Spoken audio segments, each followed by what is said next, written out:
Okay. All right, guys. How you doing? Back another episode of the Gospel of Fire, and I am here, man. I am so excited for this one. This is one of the one I have been trying to get a female Brazilian Jiu-Jitsu world champion, and I've got one. Felicia, how are you, Felicia Oh? I'm great. How are you? I'm doing well. So I don't know any of the girls like that are world champions now. Right? Like we're from a different generation. Yes. So thank you so much. So what was that like? Because the brown black girls were combined, right? No, when I started, it was purple, brown, and black. Oh, combined. Yeah. And so my first big tournament was, at the time it was called Pan Americans. Now they call them Pans. Right. In Florida, and I was a blue belt, and I went down there, and there was a white division, a blue division, and then purple, brown, black. And in the blue belt division, there were 3 weight classes. What year is this? I think it was 2002. Okay, so I was there. I won the, and you were what belt at that point? Blue. I was blue as well in 2002. So we were blue belts together. And you were under Jean Jacques the whole time? Yeah. Yeah, but that trip I went with the women's team from Hegan School. Okay. And I just met them, and we were at another tournament locally, and they were like, come with us. And I went down there, and then I fought Kira Gracie in the semifinal. Oh, you must have been in the same division that my friend Heather was in. Oh, Heather Schmidt. Yeah. Yeah. Because she fought Kira Gracie in the final. Well, they didn't fight. I think they closed out. No. Oh, they did fight? Uh-huh. Yes, they fought. They were same team, yeah? Nah, kind of. Like Heather was no, we fought. we fought then, right? It was Gracie Baja, but it was who we were entered under, just like Kira, but we all scrapped. Oh, so you guys did fight. So Kira won the gold that year, I think. Right? Kira won the gold, yes. Yes, Kira won the gold. I had no idea who she was. I had no idea that Pejapano was my referee. I was like, no clue. I was like, oh, you're fighting Kira Gracie. I'm like, okay. Pejapano was your referee? Yeah. And I was like 30, 34. And Kira so you could have easily done masters. Yeah, but there weren't any at that time. Remember, okay, at that time, Master Seniors was a joke, right? It was. It was Old Man World, and it was a joke. It only became this really cool thing in the last couple of years. Because you had all of the champions retire. Yes. Right? You had all these champions retire, and then it's cool now, right? Because like Shunji goes and does all these actual world champions go and do the Masters Worlds. And people that we saw, like at that tournament and all those tournaments, as black belts being world champions when we were coming up. And then I think, people, the sport ages, it's such a young sport, right? And then I think the earlier generations, a lot of them had like knee injuries and stuff, and surgery wasn't quite where it is now. So then those guys that we were watching as black belts, they're coming back now, and it's awesome. So what year did you start, Felicia? I started in November of 2000. November of 2000. Okay, so I started August of 99.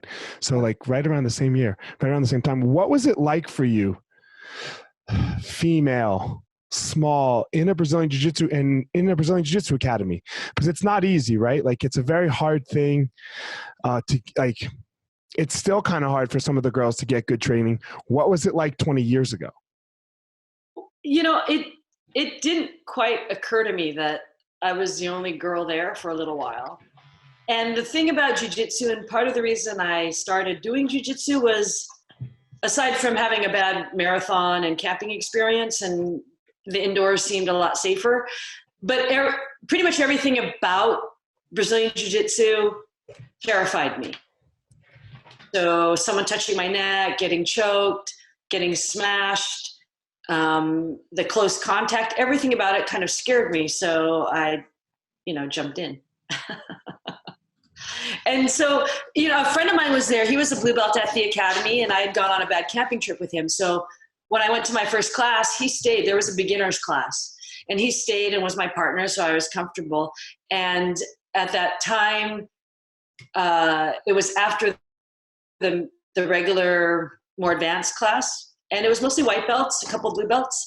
And the guys took care of me.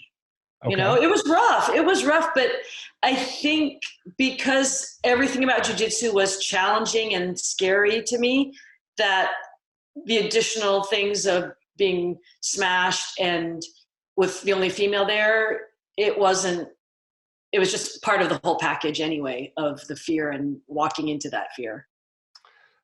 And how long was it that until you were comfortable, like, on a jiu-jitsu mat? Like, what was that like on your end? You know, I think everyone, I hear it from men and women of all sizes, just like have anxiety going in there. Especially, you know, you're a white belt, you don't know anything, and basically you're going to go get beat up by a bunch of people. And then now it's a lot kinder and gentler, and people will help you much more. Before, people just look at you. I was scared to go to that advanced class for maybe over a year and a half, like until I had my blue belt for a little while. I would just go to the beginner's class.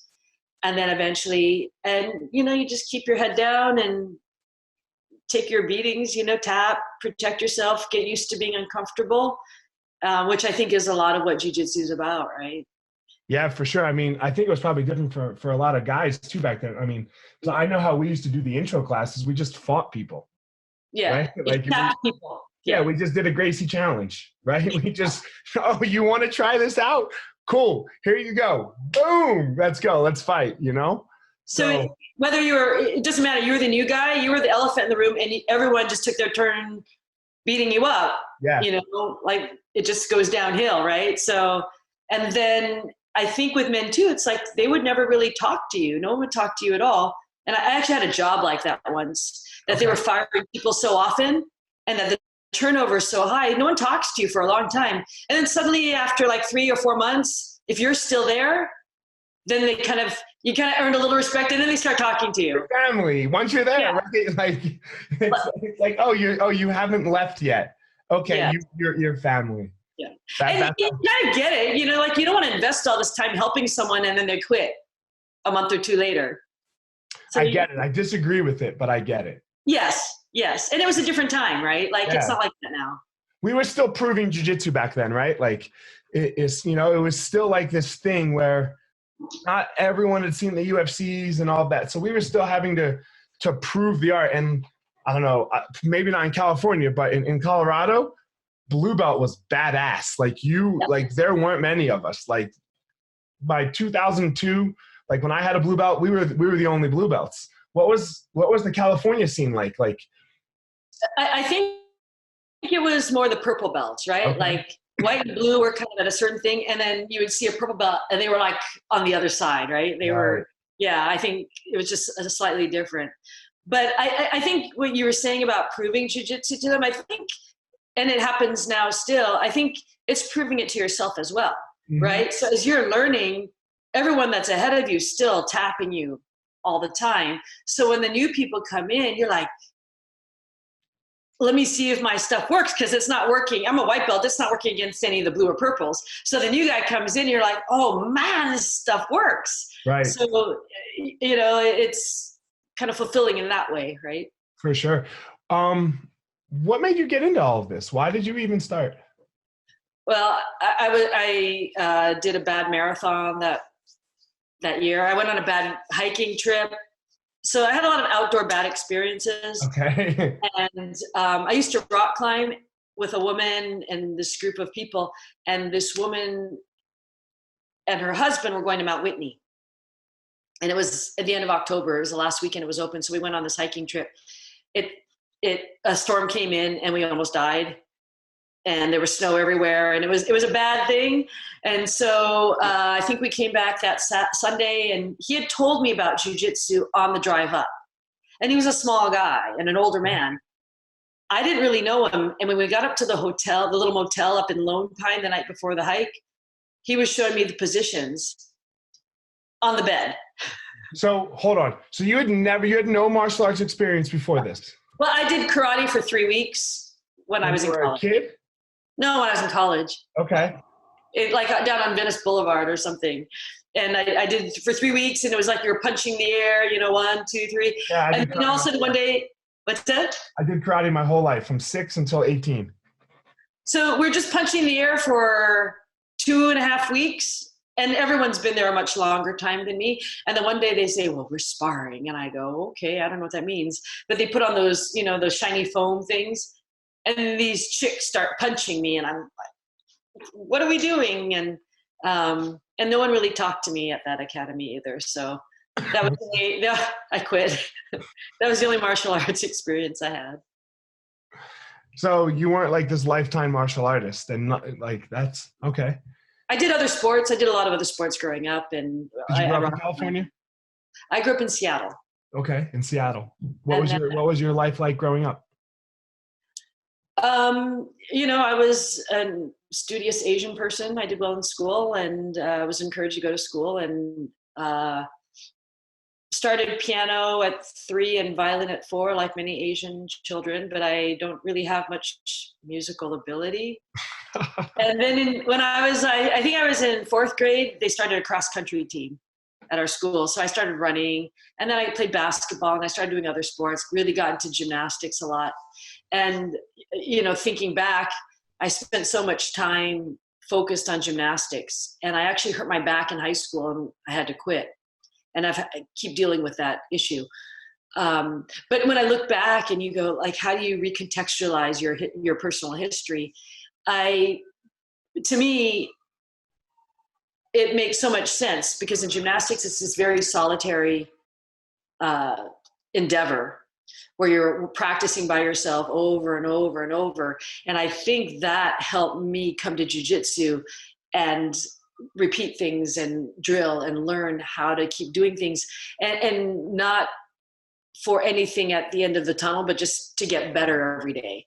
And so, there's always the lure of the belts, but I also really understood that the belts were a reflection of the learning. And it was just really about trying to get better. It's like, I want to get better. How do I get better faster? How do I learn to do this better, faster, as opposed to, I want to get a black belt. How did you do that? Because I just wanted a black belt. Like, I was like, I want to be the best in the world, and I want a black belt. Well, like I said, I think it was just because of that experience in gymnastics where you just want to do your trick. It's not like I want to score a 10. It's like, I just want to get a little bit better and have little bits of success in these moves and just trying to survive. Because there's no belts in gymnastics. No. Yeah, you're not. No, but there's definitely a pecking order. There was a high school team, Right. But there's no belt. There's no there's no thing that you're pointing at, like the black belt. No. But it's little things along the way, like you're trying to do a trick or not fall off, like the small challenges, which are just about getting better. And I think that transferred over really well for me. Okay. And what brought you to California? When did you come to California? I came to Los Angeles in 1990 for graduate school. I went to UCLA. Okay. And I was going to become an artist.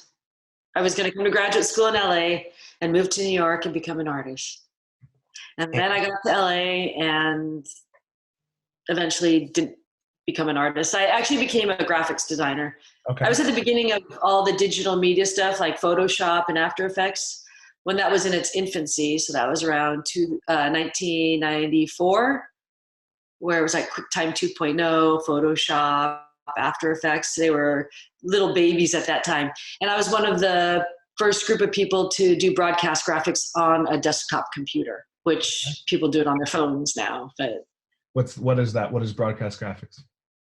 When you see type moving around and layered images, when you see a TV show, the beginning of the TV show, different commercials, all that stuff. It's progressed so far. I mean, this was 1994. And, now you just push a button and you can design it, where we used to joke that clients would want their stuff done so quickly. We're like, we have to sit here and work and do it. There's not a button that you can just push, and now there is. Now you have Spark and you just go design.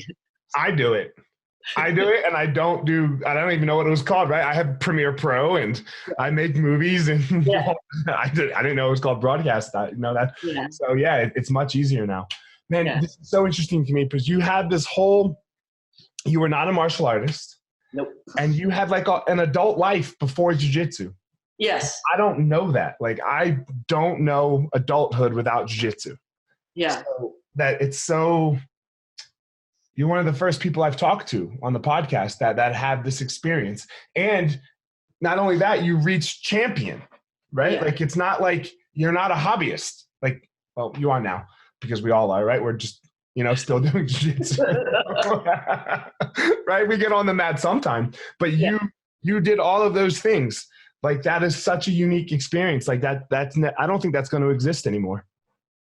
Yeah, it's pretty difficult now. I think back then it was interesting. I mean, I was a full grown adult with a real job right. and life. And a lot of the other women, there were, that group that was kind of there around the same time, like Dirty Dozen women. Right. But then a lot of the girls that were competing were much younger. So I was 34, 35, and I'm competing against girls who are 20, 18, 21. Kira Gracie. Kira was 16. Yeah, did you against Lecca or? What's that? Lecca and Letitia and all those girls? Yeah, so they were all in their 20s, younger. Mm-hmm, mm-hmm. So, it was interesting because over my time in jiu-jitsu, you do see women coming in and you see them grow up in the sport as opposed to being an adult coming in and not having normal youth growing pains, like I'm an adult. I don't worry about what younger people worry about anymore. Right. So it was a very different experience. And then it just kind of slowly took over more and more of my life as time went on. And at that time too, right? Like when I first started, it was the end of 2000. My teacher, Jean Jacques Machado, was competing at Abu Dhabi. I had no idea what that was. And I remember him being gone. And then in 2000, Eddie fought Hoyler, was at 2003 in Sao Paulo. So I was there for that whole thing. So I got to watch Eddie go through that whole thing. And that was amazing. Because if everyone understands who's listening, they might not have some context. Right. Before Eddie was 10th Planet, Eddie's Jean Jacques.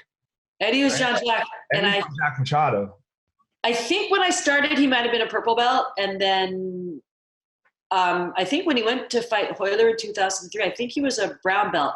And then I think the day he came back, he got his black belt. Jean Jacques gave him his black belt. Yes, on the day he came back to class after that. Back to class, right. Yeah.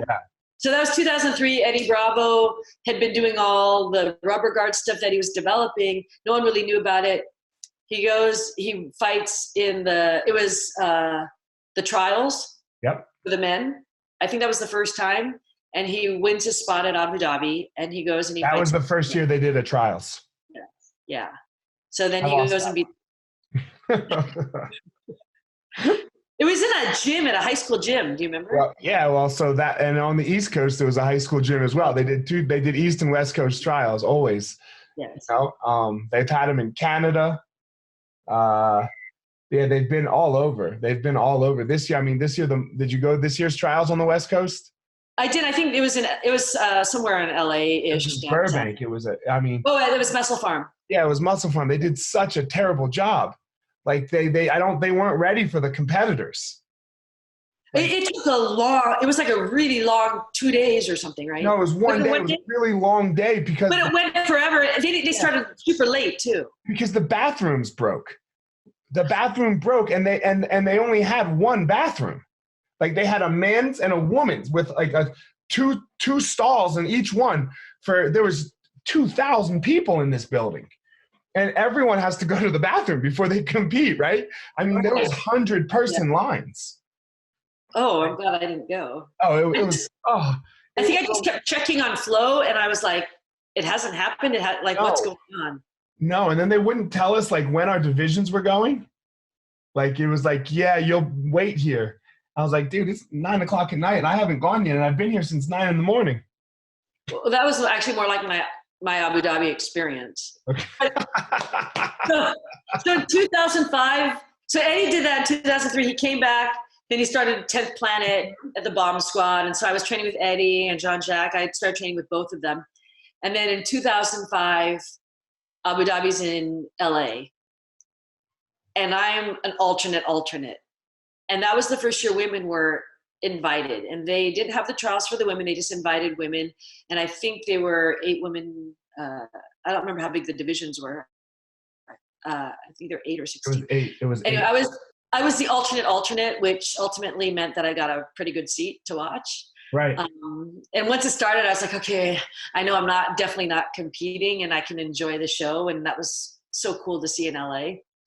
And then 2006 is when they started the trials for the women. And so I did that one in New Jersey. And you won that one. Yes. Nice. And that was that year they actually had 4 divisions. And this is kind of actually pertinent to now, because they need to increase that now. There's enough women. But even at that time, they had 4 divisions. My first fight was Letitia after I won the trials, so I got my spot. My first fight was Letitia Ribeiro. And then my second fight was Megumi Fuji. So there was really no lacking of competition. Like a lot of the women in those divisions, they're like the men, like, a certain amount of them have reputations, and then you have some newer ones coming in. Right. And so then after that, they dropped back to 2 and 2 weight classes. So, they should have at least 3. And like Gabby takes so much crap, like Gabby Garcia, you know, like she takes so much crap. Look, it's not her fault. I feel bad for her. It's not her fault that she's a big girl. Yeah. It's my fault I'm a little girl, like. And you two shouldn't fight. Yeah. Right? Like you guys, like, there has to be a better way that they can do it for the girls, like, and separate those divisions out.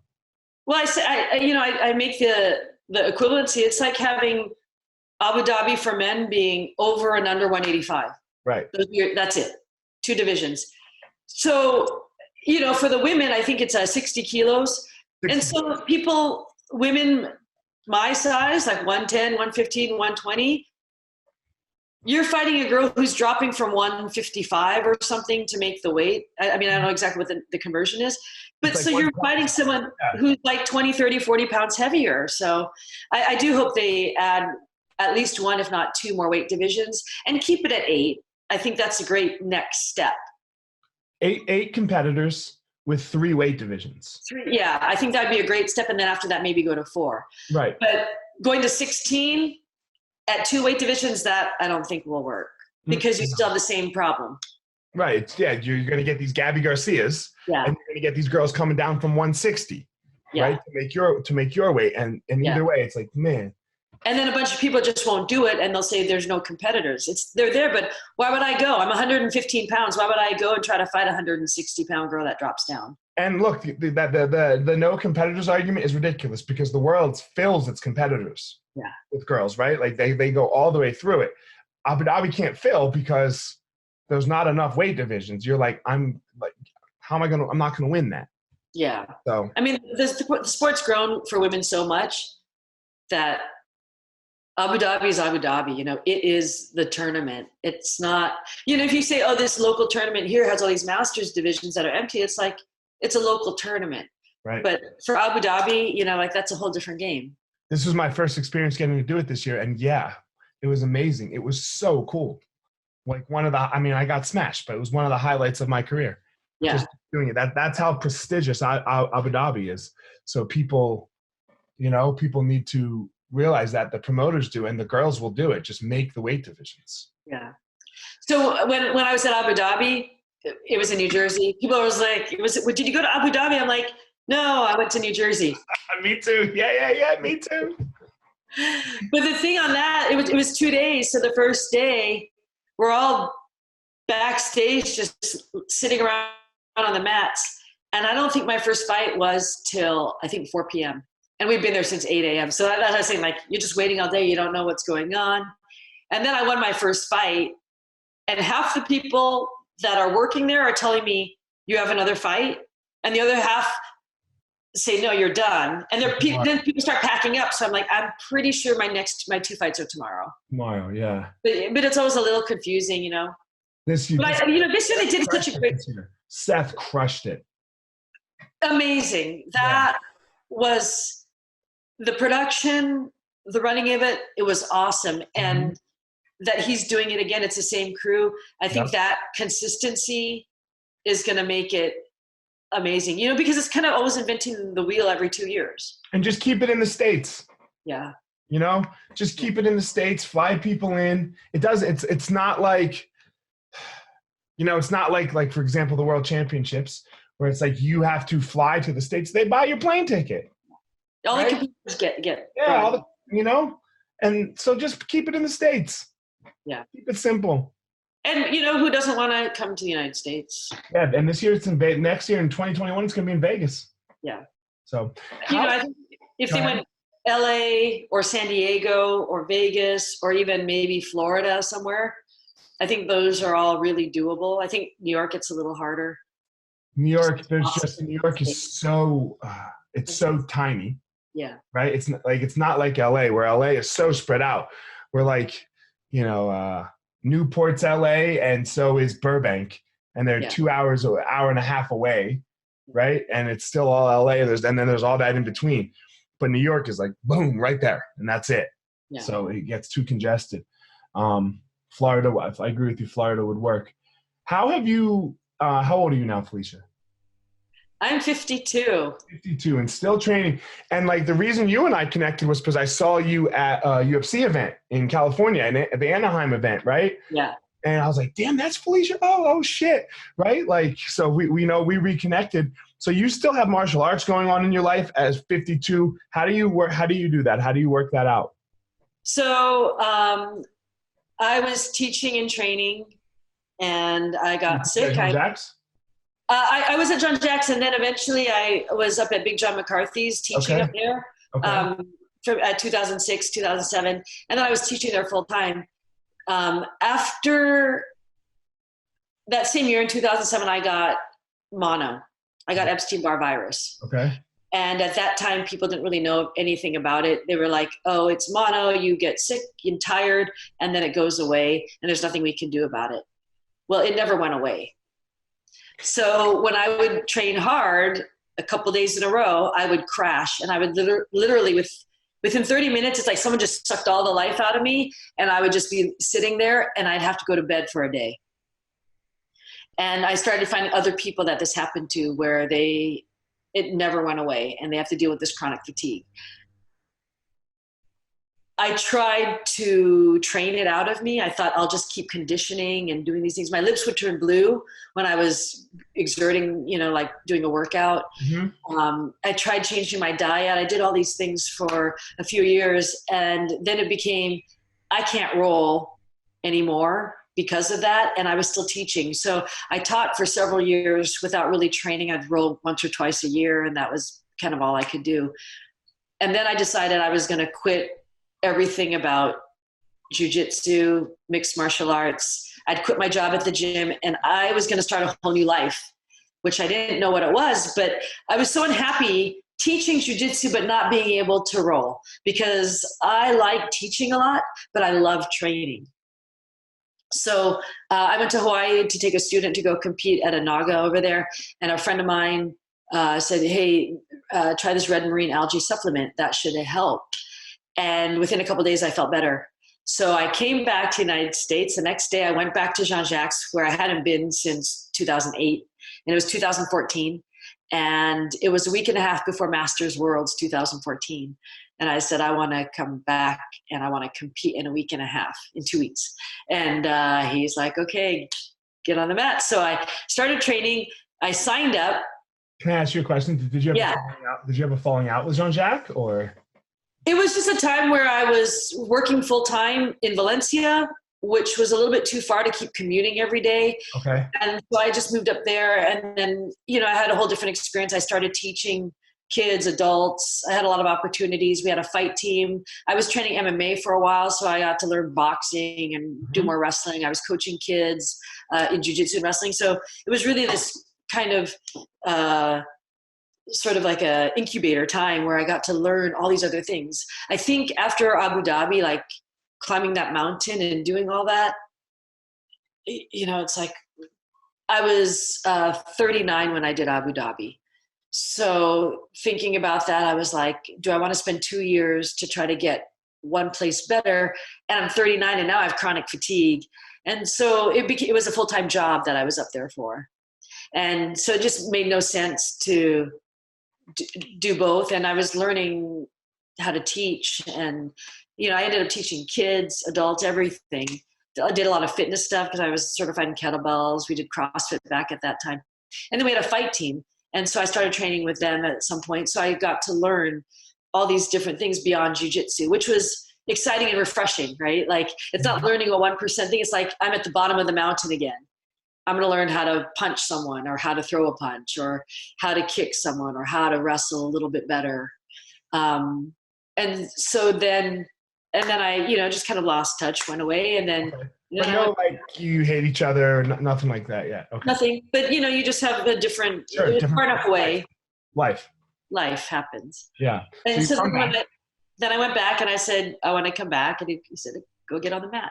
So that night I go and sign up for Masters Worlds. There's no one in my division. So I'm thinking I'm just going to go auto medal. It'll be more of like a,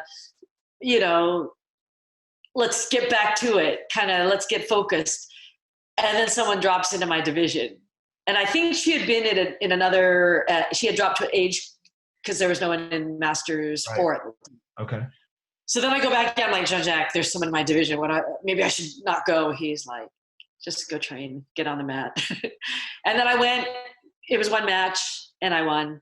And it was kind of a great feeling to come back to that. And so then what was this supplement that cured you? Well, it didn't cure me because it's a virus, and they said 90%. So it's actually, the research has changed quite a bit. And actually in the last year and a half, 2 years, it's changed quite a bit. There was nothing. They would just say, just rest. There's nothing you can do. It's a red marine algae that was specifically for that Epstein-Barr virus.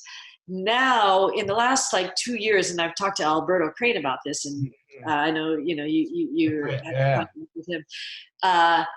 They think it's the precursor to MS and a lot of different cancers, because what happens is people get this virus. A lot of people get it as a child, and then they get sick. The main symptom is mono. A lot of people have it and don't even know they have it, but they have this virus. It's like chicken pox. It's all that same family. Like, you're supposed to get chicken pox and never get it again. Right. Well, then it just stays dormant in your body. And I'm not a scientist or a doctor, so don't quote me on any of it. My wife's a nurse practitioner. I'm going to ask her all about it when we get off. So they think now it just kind of hides and it waits for an opportunity to come out. And that year, I went to Turkey with the FILA grappling team. I did Abu Dhabi. I got certified in CrossFit, and that's when I didn't recover from that workout when I went to the doctor, because I felt like I was having a cold for a month. Right. And then they tested me and they said I had it. So I think that's when I got it, because it had the opportunity. And I was emotionally run down too. I was getting separated from my husband 3 days after Abu Dhabi. All this stuff kind of came down at the same time. And then it had this opportunity to happen. And so then it just usually stays dormant. People don't remember anything ever happening. I think 20, 30, 40 years later, people start having different things like MS or different cancers and stuff. So I think they're still studying it a lot, but they're starting to find that there's connection between these things. And so then, I changed my diet. I was vegetarian for a long time. I went back to being vegan, and that seemed to help. And now I'm adding a little bit of meat here and there once in a while. And I'm always kind of playing around with that kind of stuff to see what makes me feel good. Did you watch Game Changers? What's that? Did you watch Game Changers? I did not. I heard different things about it. I've been vegan for, I think, over 3 years now, but I was vegetarian for many, many years. And then I went through a meat eating phase. And then I try to be as organic as possible. And I've really learned more how to listen to my body and see how I feel. And I think getting sick, it's one of those, and as we all get over those midlife crisis things, it's like, it's something that says, hey, you're about halfway done with your life.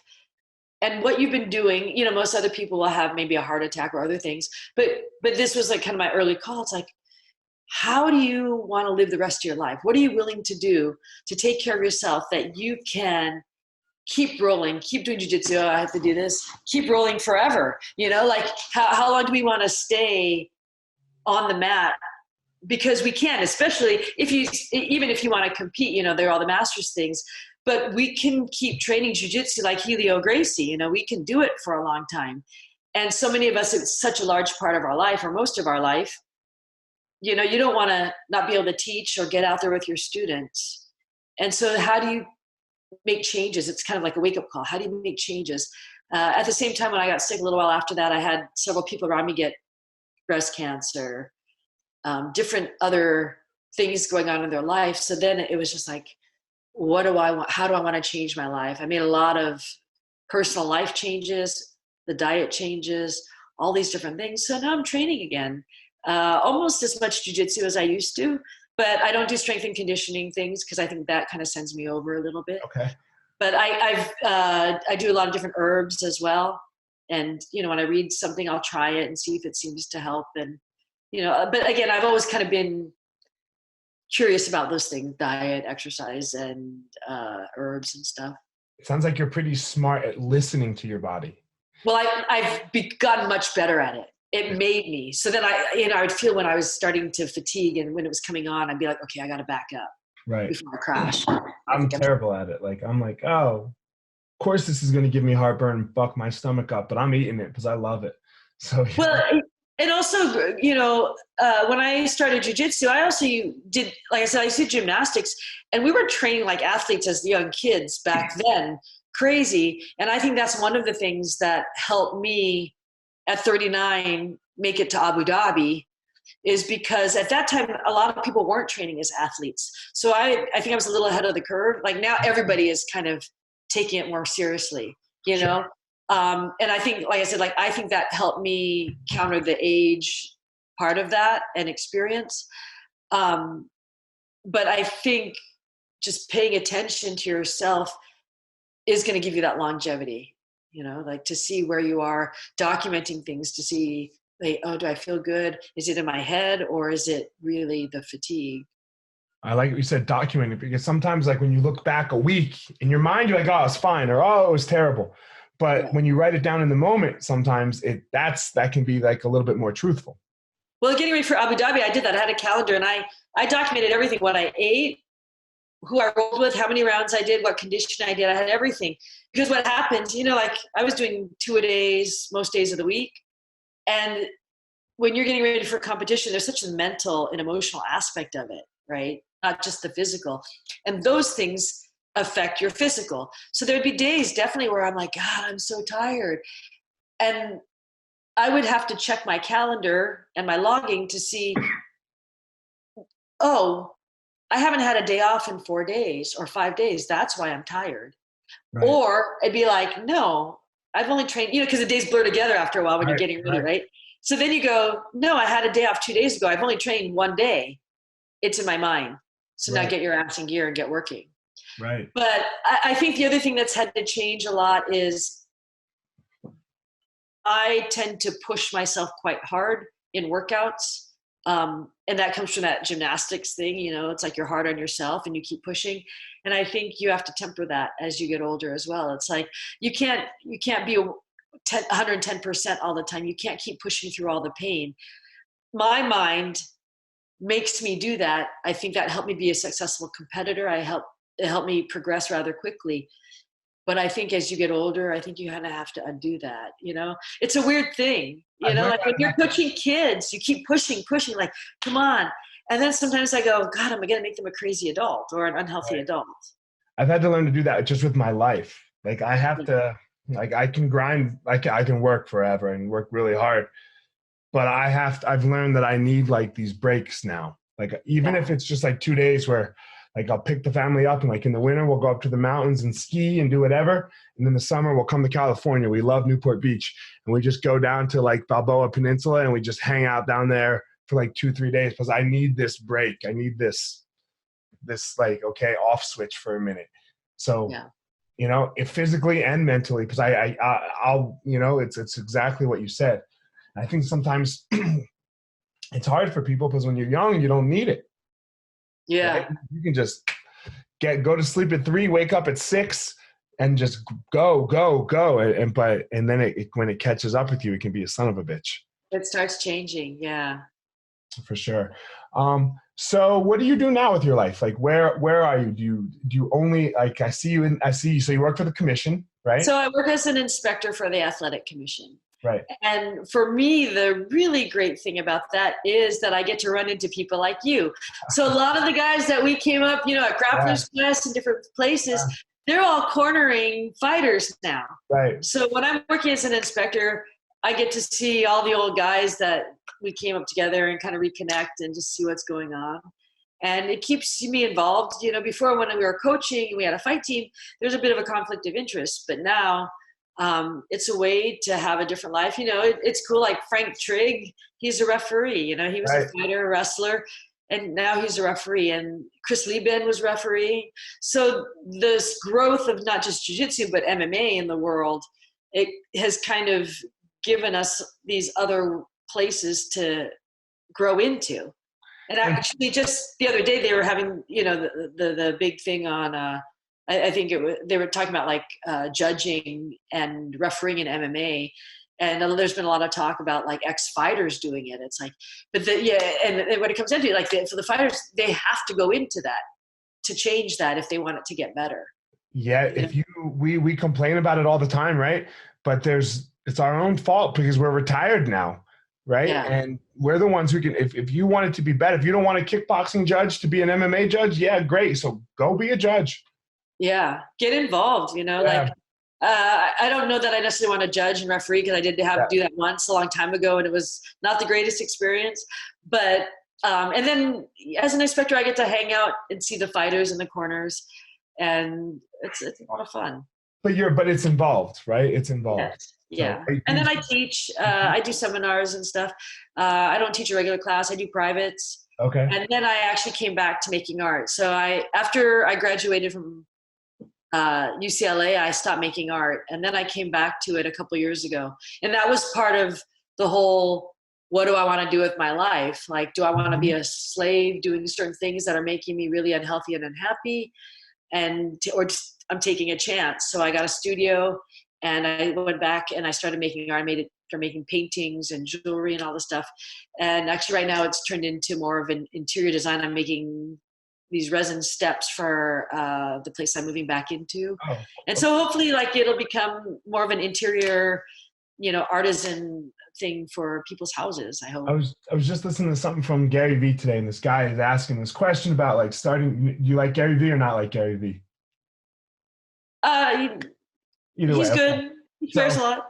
This guy was asking him a question, and he was like, oh, talking about this project that he wanted, like, this thing that really drove him, like your art, for example.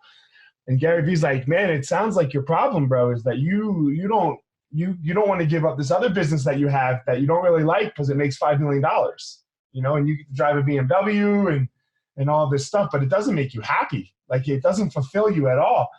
Yeah. You have to make this life choice of like, what do you want? Do you like, because you're asking me a question crying, like in front of all these people. It doesn't seem like this $5 million business is like fitting you. Yeah. So it's kind of like what you were talking about there, right? Like you made this choice. I mean, I love. It's a risk, right? But then it's also life's a zero-sum game, right? Like you're dying. You're dying. That's the only guarantee. Yeah. I mean, I don't think you should be foolhardy and crazy, right? Like, especially if you have a family, you have certain responsibilities, but I think there are ways you can integrate and make changes in your life, little changes that start, even though you may have to keep a certain job. But, I was talking to a cousin of mine a while back, and he wasn't happy in the situation he was in. But then ultimately you have 2 weeks of vacation. Use that to do something. Don't just sit at home for that 2 week of vacation. Take advantage of How do you get good at jiu-jitsu? I know how I got good at jiu-jitsu. I know how I had to do it. Like I had to teach jiu-jitsu during the day, all day. And then to support myself, I had to go work at this bar, teach and train, and then work at this bar. And I'd get off at 3, and then I'd get up at 7 again. Sleep is the cousin of death. So sleep when you're dead, like, because I wanted this thing. Right? And yeah. I'm sure it's very similar for you, right? Like, there's no, like, There's no magic pill. Yeah. You just can't sleep as much. And I sleep terribly still to this day because of all of that. I have a hard time sleeping still. But I think it wasn't just jujitsu. It's just kind of how I approach life. So whether it was gymnastics as a kid or making art, like I was weekends, all day, all night, I was in the studio working while I was an undergraduate student, And so when I got into the graphics, I would work a day job and 2 freelance jobs at the same time, sleeping in front of my computer. Not for any reason except that I loved doing it. And as I got into jiu-jitsu, I started to love jiu-jitsu more than I started loving graphics. Right. And then I started teaching. I helped start the digital media department at Otis College. And so teaching college didn't pay as much as the graphics, but it gave me a set schedule that I could train around. And it was near where R1, where Trigg and Rico Schiaparelli, their school was. So then I would go over there and train.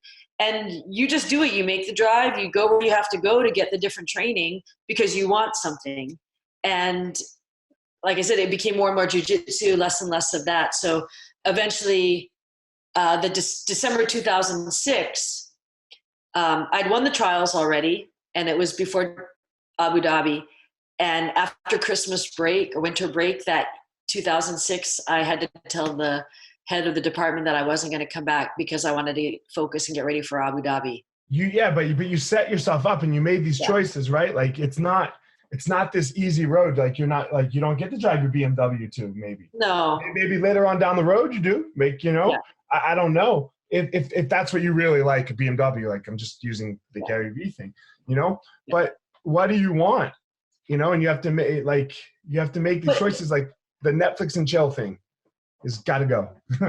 Well, I love what you just said. You have to make these choices. I know a lot of people use the word sacrifice, and I hate that because I'm choosing to do what I want to do. And when people talk about like, oh, I'm sacrificing so much for jiu-jitsu. Jiu-jitsu is not breathing. It's not air. You're making a choice to spend your time on the mat and to follow that and to give up. I'm choosing jiu-jitsu over something else. I'm choosing jiu-jitsu over going out and getting drunk at the bar on the weekend. I'm choosing jiu-jitsu over this, that, and the other thing because that's what I want to do. And I've always felt it was something that I chose to do as opposed to giving up something else. Okay. And I think that just mentally, I think it's a better way to go. It's like you're not a victim. No. I'm going to get rid of the word sacrifice too. Yeah. I got rid of the word deserve in 2019. I hate the word deserve because nobody deserves anything. No. Right? I mean, because if I deserve a vacation, then a child deserves cancer. And because we both have it, like if I get a vacation, the child, not.